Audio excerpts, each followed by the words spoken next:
Please welcome. Pranešimas visiškai anglų kalba, vertimo visiškai nebus. So, stage is yours. Welcome. Thank you. Thank you. Sveiki. I'm putting it here. It's for my mom. She'll be happy.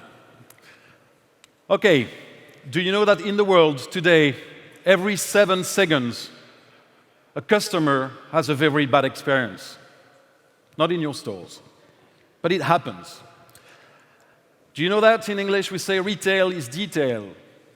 It's dead. Retail is the tell. That's the story you tell people that will make the difference. I'm pointing here. No, doesn't want to move. Yes, retail is the tell. Storytelling is very important, and I will tell you a bit more about my path and how I discovered storytelling. It all started at Coke in the UK. Coca-Cola is a very strong company, and I will tell you how fragile a brand can be, how fragile your store can be.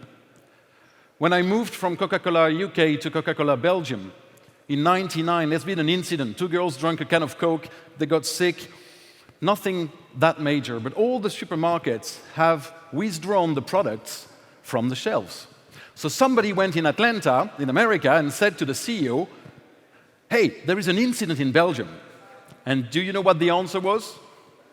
Where the fuck is Belgium? Actually, he's known 2 things, where actually was Belgium and where the door was, because the stock option worldwide went down. So this is very important. I will also tell you that no matter how small you are, that's the way you see yourself. How do you storytell yourself? After Coke, I moved to a company called Alpro. Maybe you don't know. It's about soy products, soy milk. And it was a very humble company. And when I reached marketing there, I told the teams, well, you always tell me that you're very small. But if actually you look, the number of countries we're in, we are the biggest milk factorer in Europe, in euro. We're bigger than all the big ones. So at that time, I realized that looking at yourselves, thinking that you're small, or thinking that you're not good enough, is something that will actually spread. You need to storytell yourself a little more positively. Today, with a company called Morphoblue, for the last 10 years, I'm helping companies building their storytelling and also the retail world. But let's start. You can be a very good store.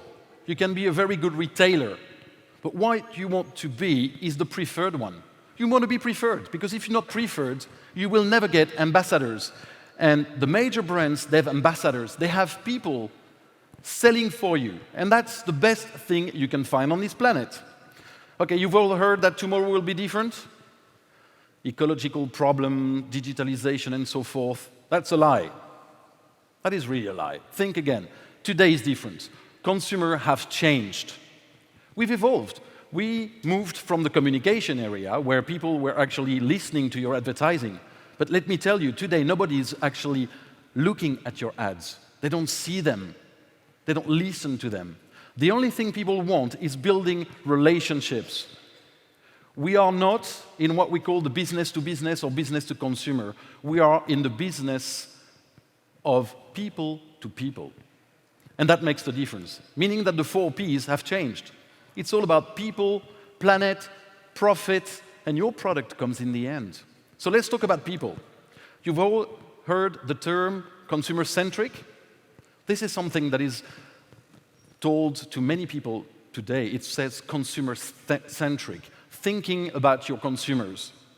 But this is a picture I've taken this morning in my shower, in my hotel. This shower is not consumer-centric. Actually, I could have taken this picture in every hotel I'm in, because this is a very good shower, an amazing shower. You know, with the rain that comes on your face, it's great. But if you look closely, you will realize like any of those showers have been built by people who actually never took a shower. You know why? Because every time you're actually switching it on, you get the cold water on your face, like it happened this morning. Keeps me awake for the day, but still, I don't like it. Nobody has actually invented a shower where you actually turn the button before you get in. for it to get warm. It looks silly, but sometimes when looking at your activity, you will see that your customers, your clients, find those issues. But since you're in, you can't see them. And let me tell you something, today's consumers are completely lost. They've lost their way. They don't know what to do. They have the choice with many, many stores, many brands, many things that they can do. And let me tell you, they're torn apart between their wallet and eating local, eating organic, eating fruits and vegetables from the season. It's so complex for them. And in this complexity, this is what their life looks like. I'll give you a second to look at it. Yes, this is our life. We have to manage kids, partners, ex-partners for some, and so forth. So it's very complicated today. So within this life, where our brain has a 10% capacity to encapsulate things, we need you to light the way. And in that case, let me tell you, respect is the key. How much do you respect your customers? How much do you respect your clients, your consumers? Because today, in their balance, it's not about price versus quality. It's price, quality, and engagement. How engaged are you in what you're doing? This is, and I'm sorry for the next slide, their decision tree. Don't even bother reading it. But it's very complex. And in this complexity, you need to make things simple for them. Ease the life of your customers. And to do so, you need to understand them. And it's called segmentation, but lately segmentation is not that good. Have you heard about generation Y, X, Z, and so forth? I mean, honestly, the next ones, they don't even have a letter. They will need registration to get a name. You cannot put a letter on a group of population. We hardly understand our partners. Our partner. How do you want us to encapsulate a full population or a letter? That doesn't work. You need to understand deeply your customers and what are their pains. And when doing this segmentation and targeting, let me tell you, in my business, when I'm being briefed, people say to me, okay, our target is Peter. Peter is 25, 35, active, it's organic, values friendship, enjoys himself in a work, but fulfills his life. And I'm hearing this, and I'm like, whoa, you find one, you marry him. There's two like this on earth. Honestly, even if you're a man, marry him, you will sell him afterwards. Two like this on earth. So basically, it's a good catch. But honestly, they don't exist. It's just that I want my brand to look like this. But it's not true. You need to get deeper in the understanding of your target. Also, the world has changed with digitalization. Okay, the only thing good about digitalization is to realize, that your strategy in the past, what we call the push strategy, doesn't work anymore. Trying to yell that I'm the best, I'm the cheapest, I'm this and that doesn't work. This is about chatting up. This is not seducing. Today, we're into what we call the pull strategy. How seductive I am, because you will not force your customers or your clients. They will choose for you. And by choosing, I heard this morning that indeed everybody makes decisions before on the internet and so forth. That is true. But look at the world like this. Facebook is the first country in the world. LinkedIn is the third country in the world. It will soon be the second country in the world. Twitter is the fourth country in the world. The world has changed. There are no boundaries anymore. People talk. And before it was easy in the communication area, you were a brand, you would communicate to your consumers. But all of a sudden, customers, clients, they started talking to each other. And then employees started talking to them, and you wouldn't even control that because it's friends talking to friends. So how do you get back to making sure that you control what is being told about your brand, store, business, service, whatever? So, yes, be on social media. Social media digitalization is very important because, of course, we've heard it, your clients, they're hyper-connected, you can be shown as specialist, and of course, your competition is on it. And let me tell you something. Yes, in 2008, we were at 5% from anybody on Earth. 5.3. In 2011, we were 4.7. in 2018, we are 2% from anybody on Earth. So, digitalization is the key. No. Digitalization is very complex. And this is just a tool. First of all, digitalization means so many things. Honestly, artificial intelligence, you've heard many things today, but how complex is that? I hear a lot of people telling me, yes, the next step in store management is virtual reality. Have you already done your shopping with virtual reality glasses? I've tried it once. I got sick. It's terrible. Facebook, yes, I've seen so many brands building communities and thinking, hey, we have 2,000 fans. Yes, but you have 1 million people as your target. Yes, but our fans can dress themselves as little broccolis and they can dance. Yes, how fun is that? So building community is something, again, it's like your target. It's like Peter. Everybody wants to build communities, but very few people manage to do so. This is a French bank, and their logo is a squirrel. And they've made a campaign like this on social networks, thinking people would laugh. They had so many people on their back internationally. They had to excuse themselves, their stock option went down. Big mistake. Many of those. Dove did this advertising, they were killed on social networks. I think it's H&M also, they did this campaign, they got killed on the social networks. There are many good examples. If you look today, for example, Leclerc is a French supermarket. The CEO of Leclerc is every day on the social networks, every day. And he's posting. Every time something wrong happens in the retail world, he's actually speaking about it. And actually what he says is, we've seen that and we have taken actions this morning. And he's honestly becoming a reference in all the French-speaking world for this. Casino is using virtual reality, not with a mask this time, but behind their windows. So all of this is very interesting. It's great, it's new tools, it looks fantastic. But to be honest, what does it mean for your business? It means nothing if the content is not good enough. Because if you look at the key parameters to make sure that your brand or your service or your store is actually communicating well and using those tools, some of the major one is about value, it's about brand purpose, it's about company culture, because you cannot cheat. It's about who you are. Today, people are judging you about who you are within your business more than your advertising. So how proud are your employees?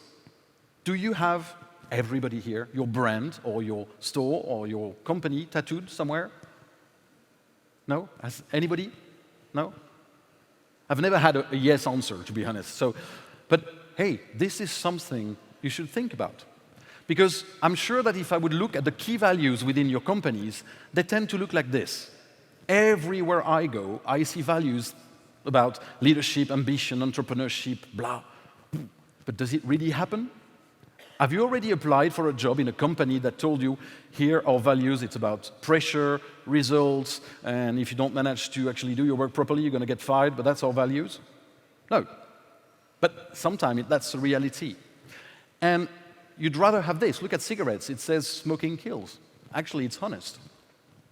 What you need to do today is to have a purpose, is to have an engagement, something to communicate about. Because otherwise, you're going to be transparent and make sure that you hire people with that company culture. In Belgium, they have a store like this, which is very well performing, and they hire people, they all look the same, not physically, but in terms of values and culture, from the cashier to the CEO. And honestly, every time somebody gets into that store, they get the same experience. And you need that strength, because we had that discussion this morning. We are an iceberg. And if you try to change your customer behavior, a behavior is something which is the top of the iceberg, like stop smoking, listen to me, stop doing this. If you're very good, you can push, but the iceberg goes back up as soon as you leave. So you need to be stronger than this. You need to change people's attitude and belief. The belief is what you really believe in. That's what you've been told and set between 0 and 6 or 7. And the attitude is the way you evaluate things. So your customers, if they believe that your store is old-fashioned, if they believe that you're not a quality store, that you're not a quality brand, you will not manage to make them enter your store or buy more just by doing promotions. This is trying to change behaviors on a very short-term basis. This is why storytelling, and I will come back to that in a second, forces you in a positive way to think about the engagement you have and what you actually sell to people. So, how can we have a stronger storytelling? But let me tell you my experience. I decided to do storytelling one day when I was working for a company before I created mine, and I had to brief an agency coming from London, an advertising agency. And I can tell you, this is no cliché. Advertising agencies coming from London in the Eurostar looked like this. They took drugs in the Eurostar, so they would look like rabbits, and they partied the whole afternoon. So when they entered the room, I said to myself, I cannot kill them by PowerPoint.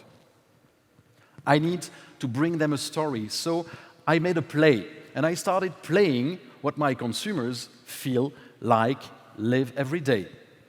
Honestly, I loved doing it, and they were quite happy. But all of a sudden, my director at the time says, thank you, Cyril, very good presentation. So you have to know that when somebody starts positively, it's because somehow something will happen. And he says, well, they need something additional to understand what they really need to do for our brand. So he plugs his computer, and the video projector starts showing something like this. He says, I will give you the financial results of the company. You've seen those slides probably already. That's the kind of slides where you regret being in that meeting, where actually you start looking like this. So you do not want to do that to your customers because everything influences the perception. Everything has an influence. Your storytelling is where do you put your goods? Some goods next to each other give a wrong perception. A very good product makes customers happy. They will tend to think that queuing at the cashier is not an issue. But if you have a bad quality, they will hate the queue at the cashier. If you have a butcher, well, people will see the nice beef as something they can find in a restaurant. But if you have a very bad fridge, all of a sudden they see a dead cow. It's all about experience. People are looking for an experience. You've heard also the notion of multi-channel. Of course, today, we want to multiply the touch points. Digital, physical, you can find my store online, whatever, e-commerce. And then, all of a sudden, we started thinking about what we call cross-channel. How can they be complementary? But this is still not good enough. We are talking about omni-channel. Every customer you have needs to have the same experience with your company, whatever the touch point. And I'm thinking, people, if they meet somebody from your company, they should feel the same. So what is storytelling? Well, storytelling is making sure that in those pillars, which are the criteria that makes a company or a store a success, it's about good service, experience, quality, choice, price, and engagement, that this storytelling actually works very well on all those elements. Because if you're not consistent in your storytelling on those elements, you will fail. To give you a little idea, when I started my career at Coca-Cola, well, I was expecting as a young student to see polar bears everywhere and to see fountains of Coke, and I was quite happy. But actually, I saw a company with very strong pressure. So to avoid pressure, I went down to smoke a cigarette, and I saw a guy dressed as a polar bear. And I was actually quite happy to finally see a polar bear. And this guy actually put his helmet on, and he was smoking a cigarette. So I said to him, hey, nice suit. And he says, fuck you. I should have run. I should have known that at that time, I was not made for business. I should have found probably another career, but I stayed. Funnily enough, we managed to bring fun back because this is what people are buying. They're buying what you do. Look at the Rolling Stones. If people like the Rolling Stones, it's not because of their music. The quality of their music is terrible. They all, if you look at it, they play the same tune over and over again.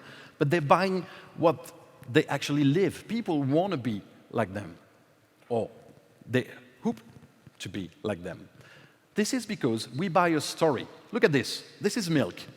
If you look at a bottle of milk, wherever you go in Europe, it looks white, it's beautiful, it's immaculate, you see a sun, a village, you just want to swim in that milk.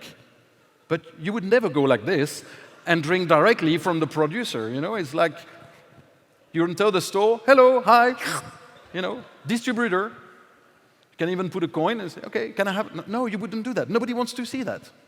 So I said to myself, have we, as marketeers, invented storytelling? No, it's so old. You all know Romeo and Juliet. You know that play from Shakespeare? Romeo kneels at the balcony. Sorry, you're in front of me. So Romeo kneels at the balcony and says, oh, Juliet, you are the sunshine of my nights without moon. You're the star. It's beautiful what Romeo says. But the only thing Romeo has in mind is this.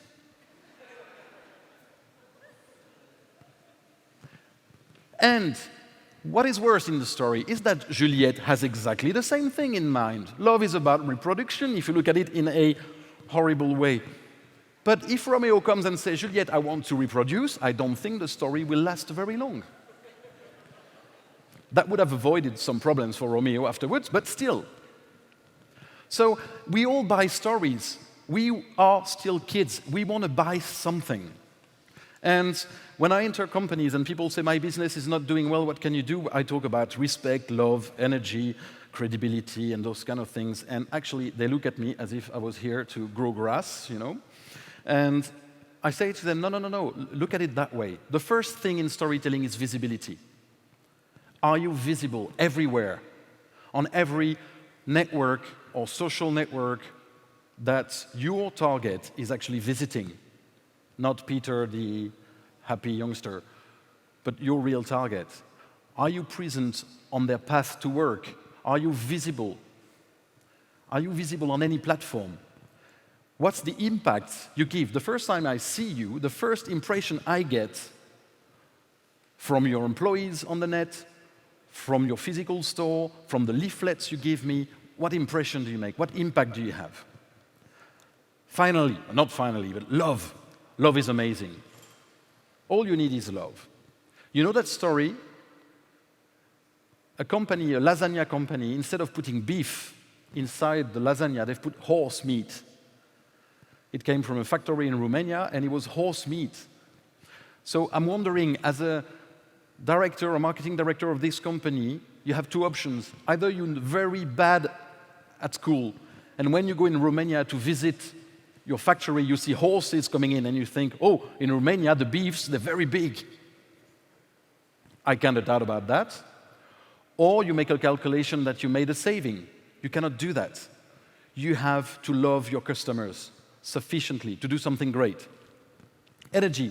That's a real picture I've taken in Tesco in the UK. Honestly, you do that, you come home at night and you say, honey, today I've done a packaging too short for a banana. I mean, it's the burnout. You don't want to do that. What kind of energy do you put in what you do?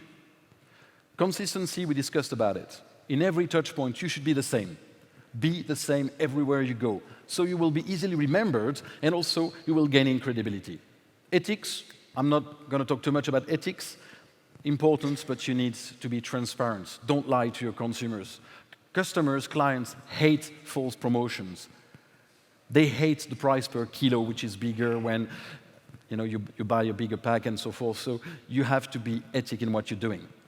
The notion of respect, let me tell you one thing. Do to your clients what you would do to your friends. Think about it in these terms.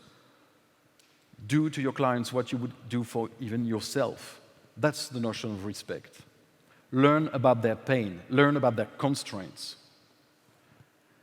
Relevancy. Beautiful picture that I've taken. No, I wouldn't be here. But let me tell you one thing. Ecology. The people in ecology, I share their passion. I share their meaning, but they're very bad at storytelling. They're the worst people on earth, unfortunately, in storytelling.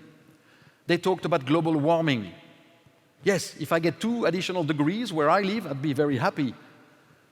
But it's not global warming as such. It will not rise the temperature permanently where I live.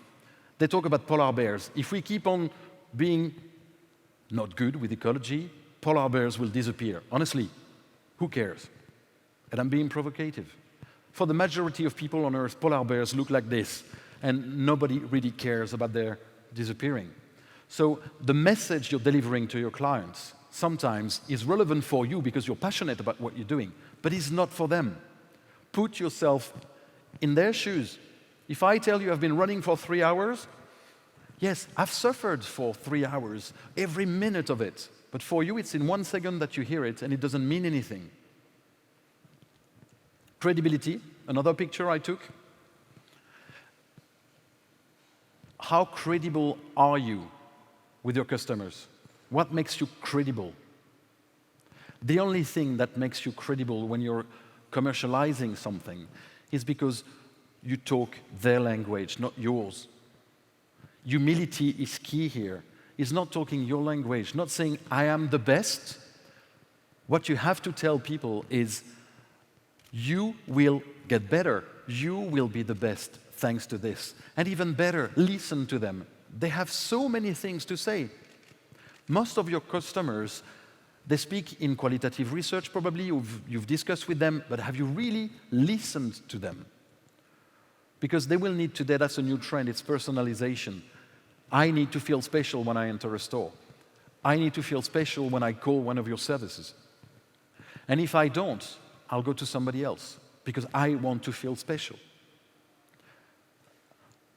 Engagement. Today, most of the customers are talking about engagement. How engaged are you in what you're doing? And you need to mean it. Have you seen those singers? They're on stage, they say, everybody sings with me. And nobody does. And you're like, oh, come on, stop. Yes, because they don't mean it. It's terrible to do that.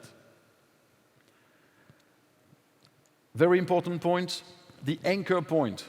What makes you different?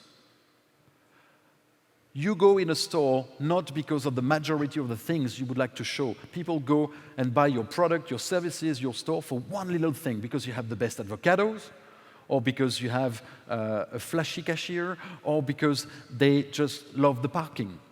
It's the one thing you need to communicate that will make you different from the competition.